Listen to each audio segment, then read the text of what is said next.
அரிஞ்சுவனும் சேர்ந்து மகசி அழிப்பதற்கு ஆக்கிவிட்ட வித்து தானுங்க அதிசயமா ஆக்கிவிட்ட வித்து தானுங்க அவன் அரிகர சுதன் என்ற அகிலமே போற்றுகின்ற அழகுள்ள தெய்வம் தானுங்க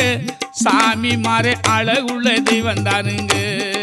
தன்னே தானே நன்னே தானே நன்னே தானே நன்னே கண்டா வர சொல்லுங்க மணிகண்டனை கையோட கூட்டி வாருங்க அவனை கண்டா வர சொல்லுங்க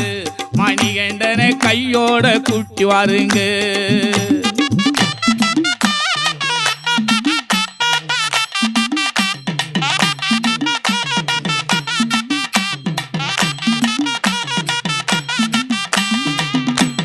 பம்பா நதி ஓரத்திலே பந்தளத்து காட்டுக்குள்ளே பச்சிளங்கோளந்த ஓலவே பவளம் போல மின்னுகின்ற ஜோதியாகவே அங்கு கரடி புலியை